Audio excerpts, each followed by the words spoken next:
Dia a todos. Sejam muito bem-vindos aí à conferência de resultados do segundo trimestre de 2022 do Grupo Soma. Essa apresentação e release de resultados já estão disponíveis na central de resultados do site RI da companhia. E aproveito também para informar que esse evento está sendo gravado e também ficará disponível no nosso site. Feitos esses devidos avisos iniciais, gostaria de passar aqui ao slide de abertura para que a gente possa falar da agenda do dia, que vai se concentrar basicamente em 4 capítulos. Tá?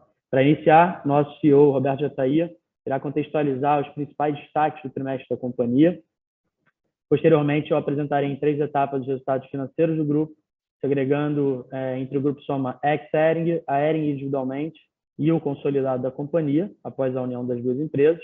E, por fim, abriremos para o Q&A, onde a gente pede aqui para que todos que tenham perguntas os enviem através do botão de Q&A na barra de tarefas do Zoom abaixo. Bom, passo a palavra ao Roberto para que possamos iniciar a apresentação.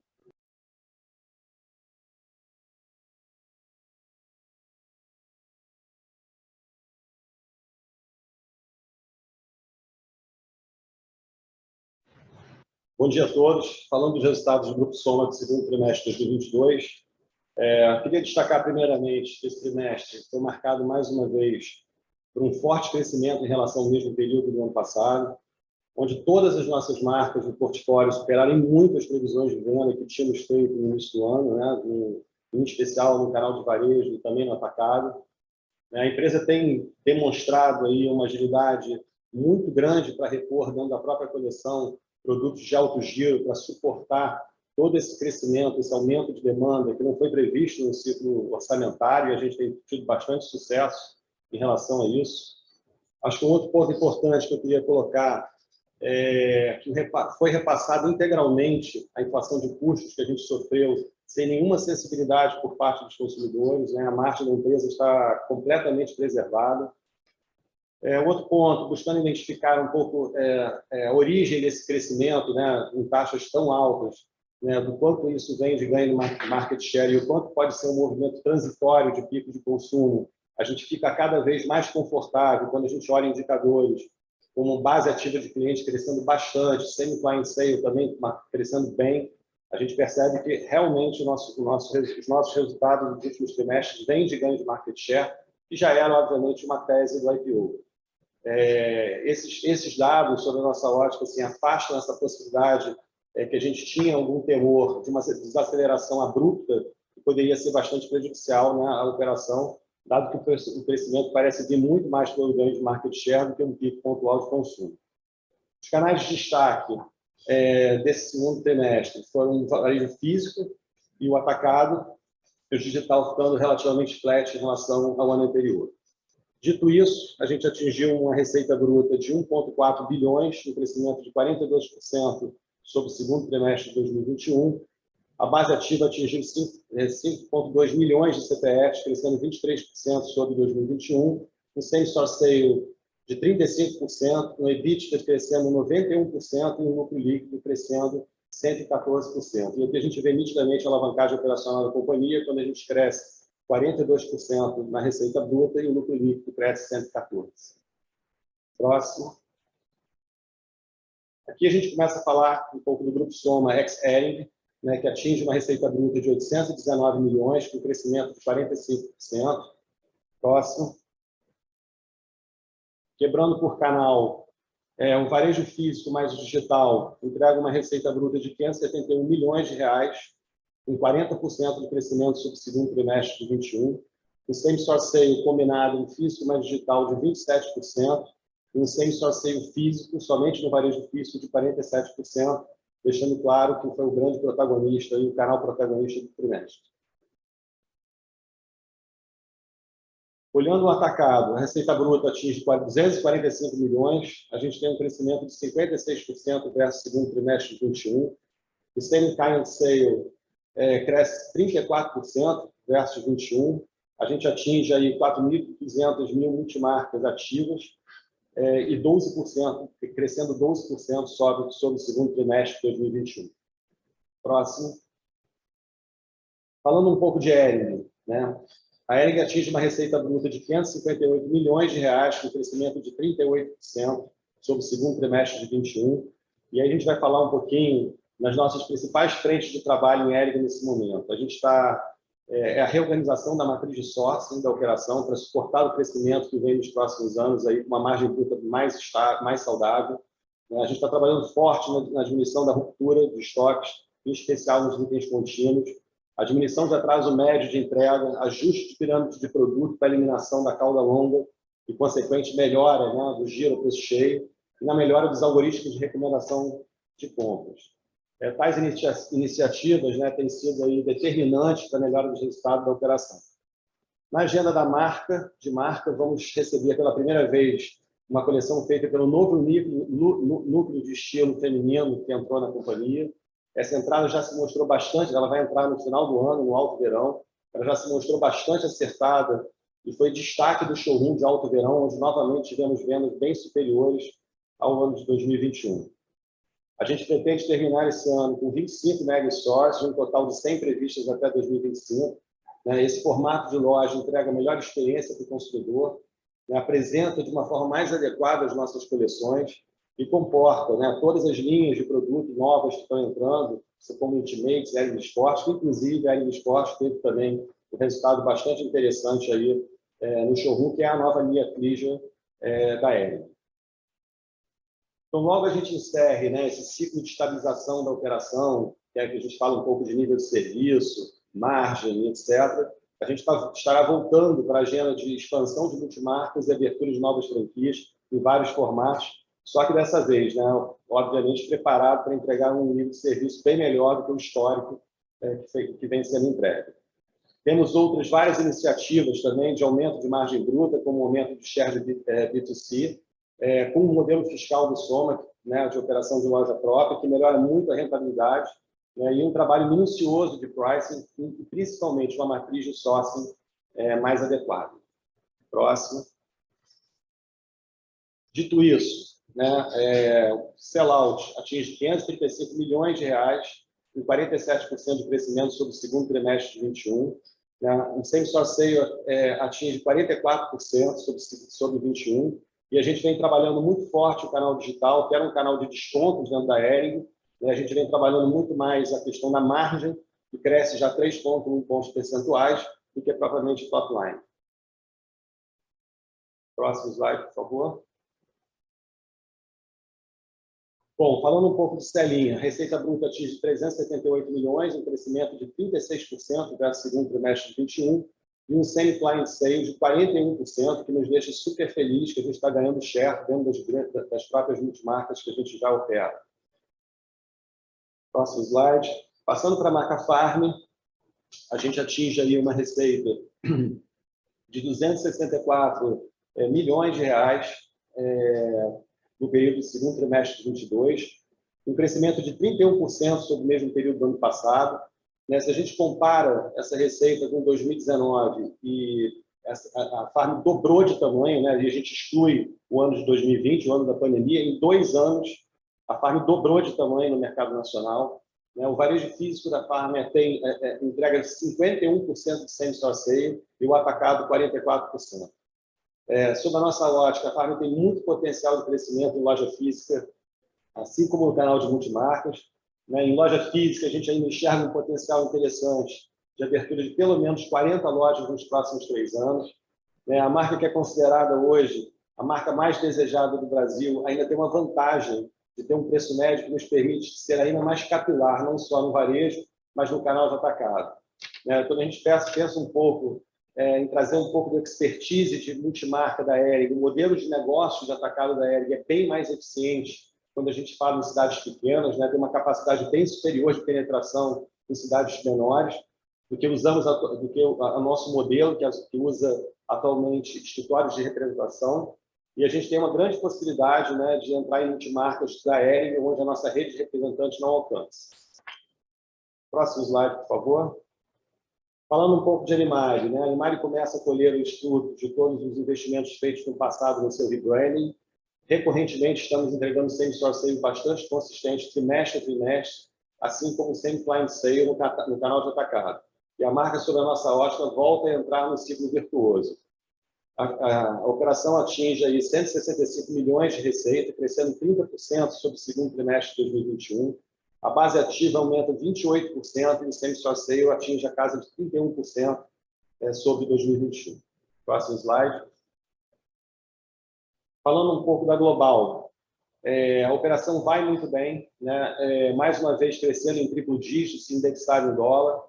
A gente está entrando nesse momento com uma agenda grande de expansão de loja física para suprir um canal que está voltando forte, assim como no Brasil está voltando muito forte nos Estados Unidos, que ainda não está, que a gente ainda não está bem distribuído.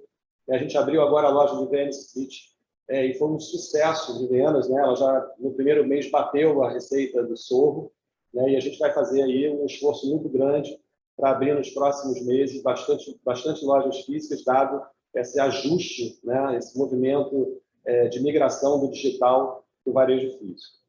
Na Europa, a operação já começa muito bem em lojas de departamento, um sucesso absurdo da pop-up do Bon Marché. Essa pop-up vendeu quase €1 milhão em 60 dias e já atraiu inúmeras outras lojas de departamento na Europa que têm interesse em ter a Farm no modelo de concession. E é um modelo que a gente acredita e a gente vai seguir nessa direção. Inclusive, a gente vai continuar no Bon Marché e agora não mais no modelo de pop-up, mas no modelo de concession. Próximo slide, por favor. Falando um pouco da NV. A NV atinge 13 lojas, né? A gente deve abrir mais 2 lojas até o final do ano. A NV continua a entregar resultados fora da curva, né? Hoje, se não é a maior venda por metro quadrado de varejo de moda no Brasil, ela está entre as maiores, né? Em lojas de 200, 300 metros, ela atinge receita de perto de 4 bilhões, 4 bilhões e meio, fazendo uma venda média, uma venda mês por metro quadrado de R$ 7.800. A receita bruta da operação atingiu no segundo trimestre de 22 96 milhões, um crescimento de 65% versus no segundo trimestre de 21. O varejo físico atinge incríveis 118% de crescimento sobre o segundo trimestre de 21. O digital, 29 milhões, com 22% de crescimento sobre o mesmo trimestre. A gente sabe que temos aqui um pipeline de abertura de 25, 30 lojas, com alto nível de concentração de venda, alto nível de venda por metro quadrado. A gente deve ter mais 2 lojas, hoje a gente tem 13, tem mais 2 lojas contratadas até o final do ano, e a gente vai fazendo essas aberturas ao longo do tempo, de forma a preservar, né, a marca e a operação.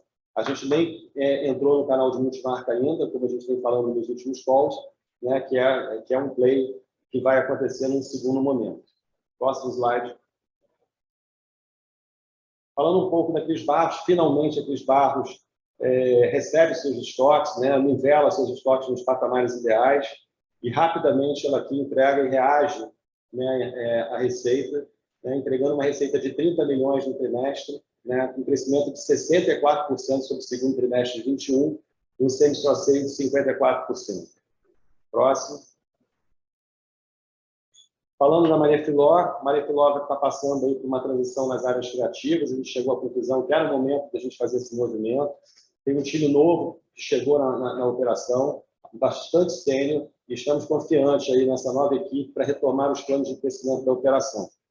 Apesar desse time novo não ter mexido ainda em produto, né? Estamos fazendo a coleção da segunda etapa do inverno e o início do verão do ano de 2023, toda a parte de comunicação já mostra aqui resultados interessantes. A receita bruta da marca atinge 50 milhões, né? Toda a comunicação da marca já está sendo feita por essa nova equipe, e a gente entende que esse crescimento já é decorrente dessas mexidas.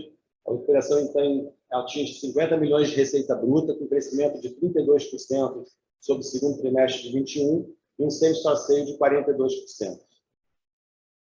Próximo slide, por favor. Falando um pouco de Foxconn, a receita bruta foi de 22 milhões, né? A gente cresce 75% sobre o segundo trimestre de 21, 229% sobre o segundo trimestre de 19. O same-store sale que nos encoraja muito para ser mais agressivo em abertura de loja, né? 83% de same-store sale. Hoje a operação tem 25 lojas, né? Num mercado muito pouco atendido, tem poucas operações de varejo de moda masculino, e a gente deve acelerar aí com mais 50 lojas até o ano de 2025. Próximo slide, por favor.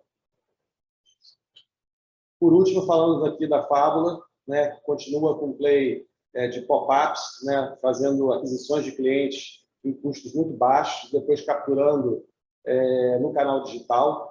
Né? A operação continua a crescer bastante, a receita bruta atingiu no segundo trimestre de 2022 23 milhões, um crescimento de 70% sobre o segundo trimestre de 21, né? E um same-store sales de 61%.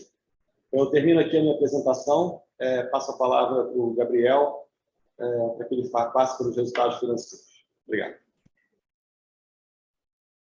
Bom, obrigado, Roberto. Bom, entrando aqui no detalhe dos resultados financeiros da companhia, gostaria de abrir primeiro falando da performance do portfólio ex-Hering.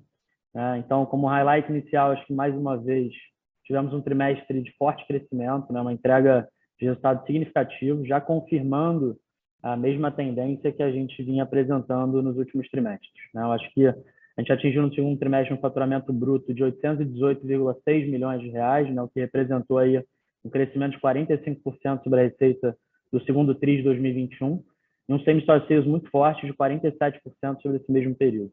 O same-store foi novamente muito puxado pelo crescimento do varejo físico, que já entrega números bem superiores ao período pré-pandemia. Eu acho que cabe ressaltar aqui que todas as marcas, sem exceção, né, o Roberto comentou um pouco sobre isso, cresceram versus o segundo TRI de 21, mostrando de fato a fortaleza de termos de fato um portfólio complementar e mostrando também um pouco esses consecutivos ganhos de market share que a gente tem entregue. Passando aqui ao slide seguinte, a gente teve um trimestre de forte aceleração da margem bruta, eu acho que impulsionado por um giro a preço cheio alto e menores níveis de demarcação, talvez os menores níveis dos nossos últimos anos.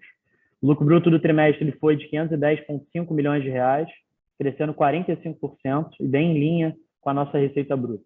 A margem bruta, que atingiu uma importante marca de 70,3% no trimestre, né, e de alguma maneira aparenta aqui uma queda de 60 bips contra o segundo TRI 21, nada mais é do que um efeito de mix. Não existe aqui uma perda de rentabilidade, pelo contrário, quando a gente olha canal a canal, quando a gente olha a margem do DTC e do B2B, existe uma expansão de margem em cada um desses canais. O efeito da queda diz respeito especificamente a uma mudança de mix de canais na receita total, né, como a gente vê aqui no gráfico à direita, o atacado, que opera com uma margem bruta significativamente mais baixa do que o varejo físico e do que o e-commerce, ele ampliou o seu share, né, contra 2021 em 2,2 pontos percentuais, aí atingindo uma participação de quase 30% na receita total. Eu acho que cabe também um destaque adicional na evolução versus 2019, né, em um cenário aí de normalidade pré-pandemia. Nessa comparação, se a gente olha a margem bruta, a gente tem uma ampliação de 3 pontos percentuais contra o segundo trimestre de 2019, né, mesmo com um share de atacado quase 8 pontos percentuais acima de 2019. Então, um efeito para cima na margem, mesmo com efeito de ajuste de mix grande do canal de atacado para quase 30% nesse trimestre. Passando aqui ao slide seguinte e entrando um pouco no bloco de Hering, a Hering realizou o melhor segundo trimestre da sua história na receita bruta, uma receita bruta de 557,7 milhões de reais, né, o que representa, de fato, um crescimento de 38% versus o segundo TRI de 2021. Quando a gente olha o semestre como um todo, o primeiro semestre como um todo, a receita ela atingiu 1 bilhão e 61 milhões, né, superando o primeiro semestre do ano passado em 44%. Esse resultado ele foi muito impulsionado por um maior nível de serviço, a gente já começa a capturar valor nisso, e pela capacidade de entrega de produtos vendidos em showroom. Tá? Isso tudo gerou, obviamente, um bom desempenho de performance em todos os canais, tanto DTC quanto B2B, né, que a gente vai detalhar mais à frente. Indo aí ao próximo slide, trazendo um pouco da venda mais detalhada, a gente traz aqui dois importantes indicadores, o sellout e o same-store sales. Talvez os dois principais indicadores que nos ajudam a medir o pulso sobre esse giro de coleção na ponta e que nos ajudam a determinar, de alguma maneira, qual a capacidade da Hering quando a gente pensa no médio prazo. A gente fala muito sobre isso nos últimos trimestres, acho que um bom giro na ponta ele vai permitir que a Hering como um todo, a rede Hering como um todo, ela entre novamente naquele ciclo virtuoso, né, com abastecimento de estoques mais saudáveis, maiores níveis de entrega e uma maior rentabilidade para a rede como um todo. A gente tem visto, né, a rentabilidade do franqueado incrementando trimestre após trimestre. Quando a gente fala do sellout, o sellout da Hering ele evoluiu 47% versus o segundo TRI de 2021 e, mais importante, 42% contra o mesmo trimestre de 2019. Isso demonstra, né, que as franquias já estão sendo capazes de gerar produto com boa velocidade, né, e já indicando para a gente aqui como sinalizador de próximas coleções, uma oportunidade em próximas coleções. Com essas melhorias percebidas já no nível de ruptura e de entrega, a gente já espera ver uma melhora progressiva para frente no sellout. Tá? O outro indicador, same-store sales, ele foi de 44% se comparado a 2021, né, já refletindo novamente, né, como a gente vem comentando, a performance do varejo físico em geral, tanto em franquias quanto em lojas próprias.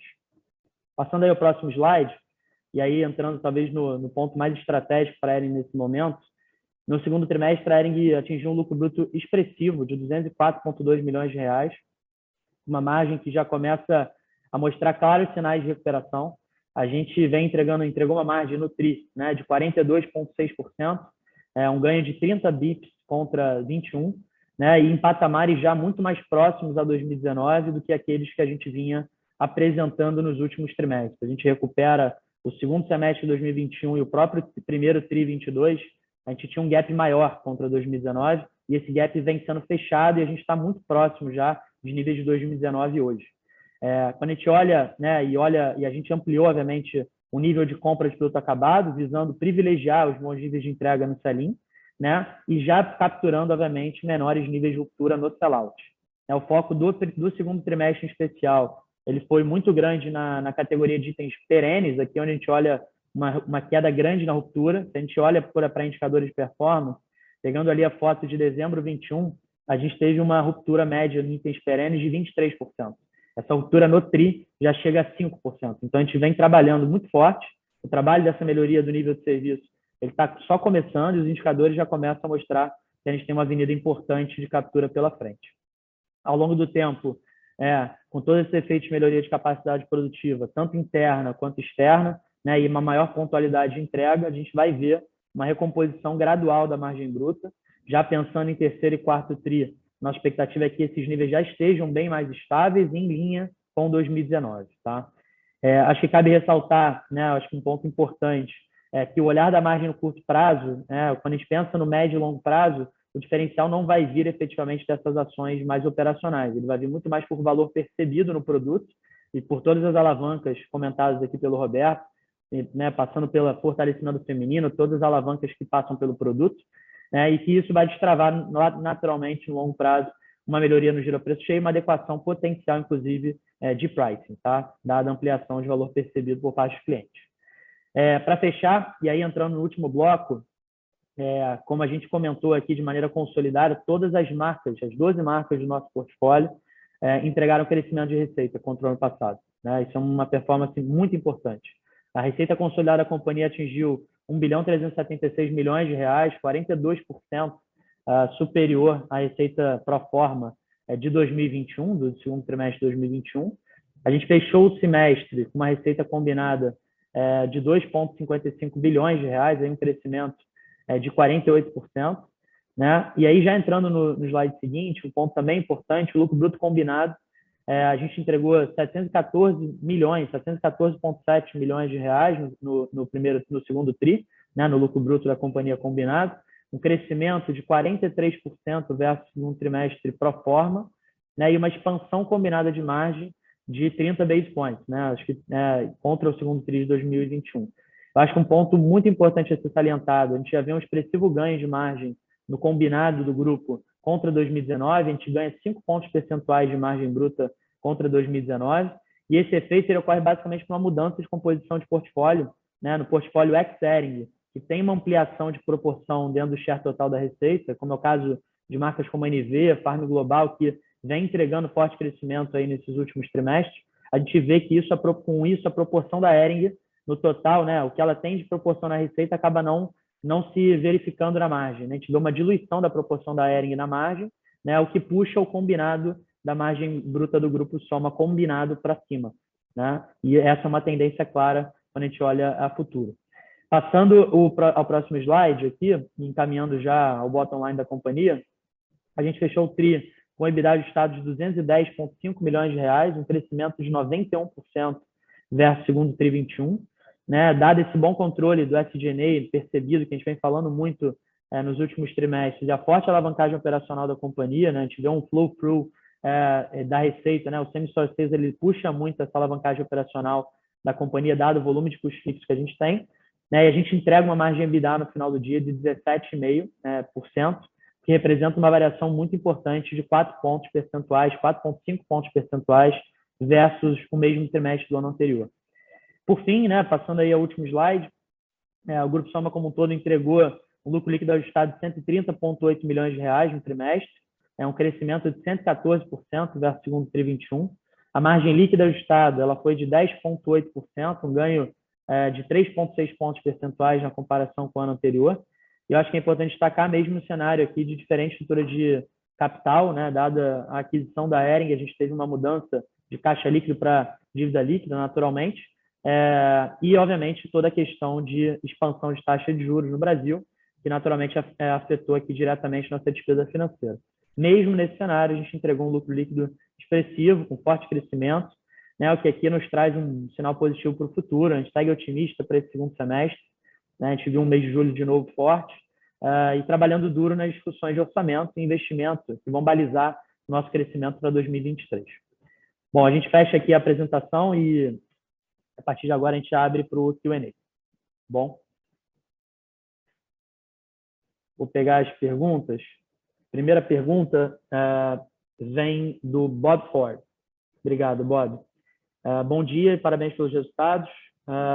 Com relação à Hering, Roberto, o Bob pede para a gente falar um pouco sobre o progresso que a gente está fazendo nas frentes de produto, operações, tecnologia e quão avançado a gente está hoje nesse processo, ou seja, um status do plano de ação que a gente apresentou no Investor Day.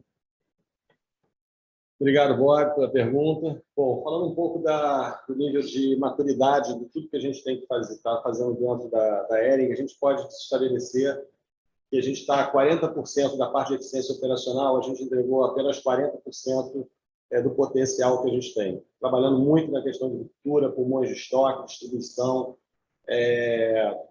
enfim, todos os itens, pirâmide de produto e etc. A gente reforçou bastante as equipes de estilo, né? A gente, como comentado aqui no call, a gente tem já um indicador bastante positivo do feminino da Hering, que aconteceu aí nesse showroom de alto verão, né? E a gente está super otimista, né, para todas essas modificações que a gente vem fazendo no produto. A alavanca principal da Hering está, óbvio, que está em eficiência operacional, tem muita coisa para a gente destravar de valor aí, mas a alavanca principal está na melhoria da qualidade do produto, na melhor experiência do ponto de venda, uma organização de uma loja mais organizada, uma loja que gere mais desejo, né, e, obviamente, uma comunicação mais adequada para uma marca tão bacana, né, que a gente tem aí de 140 anos. Perfeito. Segunda pergunta também do Bob. Só desligar o seu som. Quantos atrasos na entrega da Hering prejudicaram as vendas do segundo trimestre e como é que a gente está corrigindo isso no segundo semestre? Essa eu acho que eu posso responder.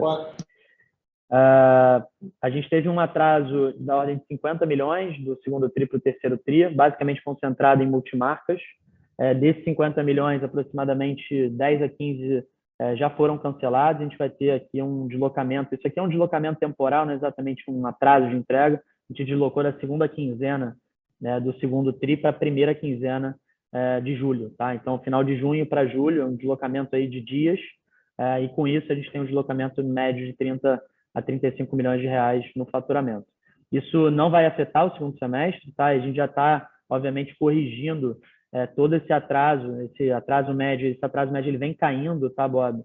Quando a gente olha os indicadores de atraso médio comparados ao passado, no primeiro semestre já teve um atraso médio mais baixo bem mais baixo do que ano passado, e a tendência de queda. Obviamente, isso aqui é um work in progress, então a gente vai ajustando à medida que o carro vai andando também. A gente precisa de um tempo, a cadeia é muito longa para que a gente consiga adequar, e à medida que a gente vai rampando todos esses fornecedores, a gente vai conseguindo melhorar também os níveis de serviço da indústria. Tá? Então, a expectativa para o segundo semestre é que os atrasos sejam reduzidos. A gente não vai ter nenhum impacto nas multimarcas por conta desses 30 milhões deslocados. São um efeito temporal aqui de semanas. Tá bom? Passando com a terceira pergunta do Bob também, Roberto. como é que a gente está pensando em reativar e reconstruir a base de clientes da Hering? A gente fez um trabalho, a gente tem aqui uma equipe bastante sofisticada de CRM, né? A gente fez um trabalho de aquisição de clientes muito forte na Animale, quando a gente fez o rebranding da marca, né? A gente saiu de uma base de 120 mil clientes ativos para quase 200, a gente está com 199 na Animale agora, né? Existe toda uma metodologia para aquisição de clientes, obviamente que isso se complementa com o produto, se complementa com sites com uma navegação melhor, se complementa com, obviamente, com a qualidade do material fotográfico, né, dos produtos que estão expostos no e-commerce da Hering, ou seja, tudo que o cliente enxerga, ele vai conectando mais com a marca e, obviamente, vai se aproximando e vai chegando próximo, vai descendo no funil até o consumo, né, e aí ele passa a compor a base ativa de clientes. Eu acho que é um combinado de uma série de coisas, mas a gente tem realmente um ferramental bastante interessante aqui, que a gente chama de máquina de aquisição de clientes, que foi implementado na Animale com muito sucesso. Isso está na frente do digital, na frente do Thiago Dowsley, que está fazendo um trabalho, está ocupando a cadeira do digital temporalmente dentro da Hering, e eles estão fazendo lá um trabalho super sofisticado nesse sentido. Maravilha. Por fim, última pergunta do Bob. Ele pede para a gente falar um pouco do processo por trás da redução de 20% no sortimento da Hering para o Alto Verão, algo que a gente vem comentando e que a gente falou durante o Investor Day. Basicamente, isso é um trabalho que a gente faz através de várias análises, né? O objetivo a gente não vai sentir falta nenhuma desses 20%, isso aí era o que compunha a cauda longa da Hering e que estragava efetivamente a rentabilidade das franquias, né? A gente ainda é um número, de novo, pouco ambicioso, né? 20% do corte da cauda longa, a gente ainda pode cortar um pouco mais e colocar um produto mais adequado, inclusive em outras categorias, como, por exemplo, uma linha Trija da Hering Sport. Maravilha. Bom, próxima pergunta da Dani Eiger, da XP. Bom dia, obrigado por pegar minhas perguntas. Ela tem 4 perguntas, tá? Primeira pergunta em relação à Hering. Pede para a gente dar mais força sobre como tem sido a captura de sinergias e o pace esperado para frente, especificamente em relação à rentabilidade. Quais as principais alavancas que a gente tem visto para a expansão de rentabilidade da Hering? Acho que a gente já falou um pouquinho sobre isso no call, né? Assim, acho que as principais alavancas de melhora de margem da Hering, elas passam efetivamente por um valor percebido da marca, né? Ou seja, a gente tem que descolar essa marca de uma percepção de uma marca abandonada, uma marca que não tem desejo, e tudo isso está sendo feito através de todo um processo de melhora de comunicação, melhora de qualidade de produto, né? Eu acho que essa é uma grande alavanca. A matriz de sourcing também é uma segunda grande alavanca, né? A gente hoje industrializa produtos em alguns lugares que a gente não deveria industrializar, que a gente tem condição de fazer mais barato em outra região do Brasil, né? A gente está no processo de reindustrialização, como a gente vem falando, né? A margem bruta ela vai crescer bastante quando a gente chega nos patamares aí de 2019, quando a gente só comprava produto acabado na proporção de 17%. A gente vai ter um pico aí de outsourcing durante um período e depois a gente deve convergir novamente para esse percentual de 17%, que vai impulsionar, que vai nos propiciar um aumento de margem bruta. Mas, assim como o Gabriel falou na participação dele no call, acho que a grande alavanca de margem bruta não é a gente chegar aos patamares de 2019, porque a gente está próximo, a gente está um pouco mais ambicioso nesse sentido e pensando efetivamente numa margem bruta acima de 45% nos próximos 3 anos, vindo efetivamente de um maior desejo de marca e um posicionamento, uma percepção de posicionamento de marca diferente que a Hering tem hoje. Perfeito. A segunda pergunta da Dani é sobre Farm Brasil. A gente comentou sobre o potencial de penetração de multimarcas da Farm nas multimarcas de Hering, né? Um overlap aí de multimarcas potencial. Ela pergunta se a gente já mapeou o percentual de portas que a gente poderia abrir na Farm vindo dessa avenida e também qual o market share que vem com uma normalização potencial para a Farm. A gente pensa na faixa de 2.000 multimarcas, a gente não sabe ainda qual é o tamanho do volume, elas estão em cidades bem do interior do Brasil, né?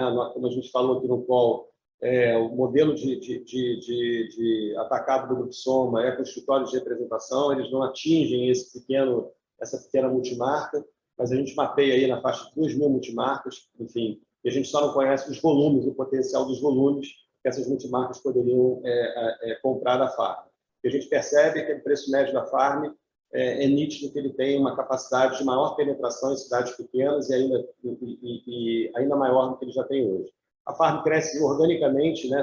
Ela ainda tem muito crescimento dentro do modelo que ela está hoje, ela vem crescendo em taxas muito altas no canal de atacado, mas em algum momento a gente vai explorar essa possibilidade que a gente entende que tem bastante dinheiro na mesa aí, que é atingir essas multimarcas desse Brasil profundo, né? bem do interior do Brasil, que o nosso escritório de representantes hoje não conseguem nos atender. Maravilha. Só complementando sua resposta, Roberto, acho que vale a pena comentar. Por todos os nossos estudos internos, o potencial de mercado da Farm, dado o público que ela atinge, o preço médio que ela tem e a faixa de mercado que ela ocupa a nível de produto, a gente entende que esse mercado é um mercado potencial aí, falando de TAM aqui, total de 20 bi, tá? 20 bi reais. Hoje a Farm ocupa, né, pensando numa anualização da receita, alguma coisa perto de 1,1 bi, a gente está falando de 5% de share, é um share ainda muito pequeno potencialmente do que a gente tem no Brasil, então a gente acha que esse share pode potencialmente bater 8, 9, 10% com alguma tranquilidade, dado inclusive a fragilidade dos competidores da Farm no segmento que ela ocupa. Tá? Então, só complementando aí.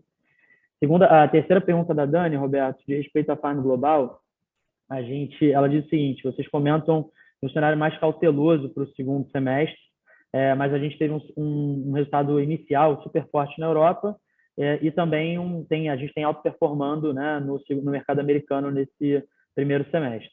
Ela pergunta se ela pode entender que a marca ainda deve continuar crescendo, apenas normalizando um pouco mais esse crescimento para o segundo semestre. Qual seria mais ou menos esse patamar? Obviamente, a gente não vai crescer indefinidamente, triplo dígito na Farm internacional, né? Isso deve, ao longo do tempo, ir desacelerando, né? Enfim, um pouco em linha com o plano de negócio da Farm. Hoje a gente enfrenta no mercado americano já uma certa preocupação com recessão. Os nossos produtos da Farm estão girando muito bem a preço cheio dentro das lojas de departamento, que não uma questão da Farm, né, da perda de tração comercial da Farm, sim um maior cuidado dos buyers em relação aos orçamentos, né, o budget que elas têm para comprar.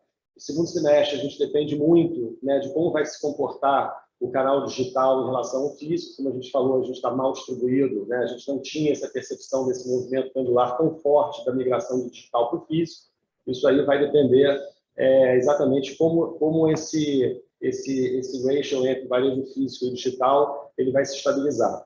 Em termos de atacado, né, nas multimarcas, a gente deve vir com um número orçado, né, em termos do B2C, depende muito desse comportamento de consumo, né? Então, a gente vai aguardar, a gente está correndo para a abertura de lojas, mas a gente acredita, né, que isso vai voltar assim como no Brasil. Acho que não é nem o que se falava em 2020 e nem o que se fala hoje, né? Acho que a gente pode ir para o critério mais de 2019, na proporção de 2019, que se acreditava na curva de crescimento da participação do digital na venda total de varejo. Maravilha. Por fim, acho que a última pergunta da Dani é se a gente poderia comentar um pouco sobre a performance de julho e início de agosto. Eu posso responder essa. Acho que quer falar? Pode falar, por favor. Fala. Bom, acho que aqui, Dani, respondendo a sua pergunta de forma um pouco mais objetiva, acho que a gente tem mantido um bom pace de crescimento. Óbvio que o comp do segundo semestre ele é bem mais alto do que o primeiro, então é natural que a gente, em termos percentuais de crescimento, sejam menores, mas a gente continua crescendo e crescendo bem, inclusive acima aqui das nossas perspectivas originais. A gente está batendo orçamento, tanto em julho, né, a gente bateu o orçamento em julho, quanto nesse início de agosto. A gente fez bons lançamentos de coleção, nas marcas que já lançaram coleção, as marcas que estão em preview também já vê uma sinalização positiva, e eu acho que uma boa sinalização é o showroom de atacado, que a gente já executou a venda tanto de verão quanto de alto verão, ambas com crescimento, e um crescimento forte contra o ano passado. Tá? Quer comentar, Roberto? Maravilha. Então, seguindo, a próxima pergunta do Eric Wang, do Santander. Bom dia, parabéns pelos resultados. Ele pergunta primeiro, se a gente pode comentar um pouco, né? Já falou muito sobre perspectiva de farm global, mas eu acho que ele pergunta em relação mais até ao wholesale, como é que a gente tem percebido a evolução do canal nesses últimos meses e perspectiva futura para o canal nos Estados Unidos e na Europa. Na Europa, como a gente vem falando, eu acho que o Le Bon Marché foi muito importante para a gente, deu uma visibilidade bastante grande, várias outras lojas de departamento já nos procuraram para abrir concessions, né? Enfim, que é um modelo que a gente acredita para operar na Europa. Nos Estados Unidos, a gente vê, como a gente falou numa resposta anterior, temporalmente, por questões macroeconômicas, as buyers um pouco mais reticentes, né? Mas não tem absolutamente nada em específico com a farm. É uma questão completamente macroeconômica, uma percepção que o mercado vai desacelerar temporalmente no mercado nos Estados Unidos, e obviamente a gente conhece a força da economia americana, isso vai voltar aí para os patamares normais, isso não é uma preocupação se a gente pensa no médio e longo prazo. Perfeito. Acho que as demais perguntas do Eric já foram respondidas nas perguntas anteriores. Vou para a próxima pergunta, do Guilherme Vilela, do JP Morgan. Roberto, Gabriel, obrigado, parabéns pelos resultados. Primeiro ele pergunta sobre margem bruta do segundo semestre de Hering, né, e 2023, qual é a nossa perspectiva e como é que a gente tem olhado para isso. E a segunda pergunta, quando a gente espera que o nível de outsourcing volte a patamares mais normalizados e quais medidas que a gente está tomando para atingir esse nível. A questão do outsourcing, isso vai depender muito da velocidade de crescimento do que a gente está vendo na Hering, né? Ou seja, ao mesmo tempo que a gente vem reconstruindo postos de trabalho, ajustando o sourcing e buscando novos fornecedores e rampando fábricas, inclusive fora do estado de Goiás, agora já também no sul e outras regiões do Brasil, a Hering, pelo outro lado, vai crescendo também. Então, a gente entende que em algum momento a gente converge, a gente volta para essa proporção aí de 17% a 20% de outsourcing e a gente reconstrói, a gente recompõe parte do que a gente entende que é a margem bruta alvo da Hering. Eu acho que só esses movimentos de reindustrialização já colocam a gente em patamares de margem bruta adequado, parecidos com 2019.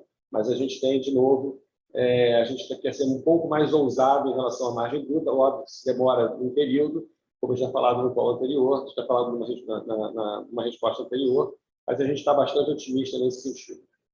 A segunda pergunta, Gabriel? Foi? Bom, próxima pergunta é da Maria Clara Infantose, do Itaú BBA. Ela tem duas perguntas, na verdade, uma outra relação à Hering. Primeiro, ela vê um fato da companhia estar suportando um momento muito forte, uma base de comparação muito alta do primeiro e do segundo semestre do ano passado. Queria entender como é que a gente tem percebido a performance de vendas no terceiro trio, acho que a gente já respondeu, se é razoável supor uma desaceleração no crescimento de soma para os próximos trimestres, dado que a base de comparação tem ficado cada vez mais difícil. E sobre Hering, se a gente pudesse comentar sobre a perspectiva de Hering para o segundo semestre também. Bom, respondendo a primeira pergunta, é muito complicado falar isso, né? Assim, é difícil. Por enquanto, a gente não tem absolutamente nenhum tipo de indício de desaceleração, né? Como você falou, né, o baseline vai ficando mais desafiador, né? Enfim, a gente já teve um crescimento no segundo semestre do ano passado sobre 19 bastante grande, né? Bastante alto, com taxas muito altas, mas o mais importante é que a empresa continua crescendo, né, crescendo bem acima da inflação. A gente depende, né, de uma série de questões macroeconômicas para entender se a gente entrega mais um segundo semestre em taxas de 30%, 40%, a gente acha difícil, a gente acha que ao longo do segundo semestre essa taxa vai convergir aí para 26%, 28%, 30%, dado que no segundo semestre a gente já tem um baseline bastante mais desafiador.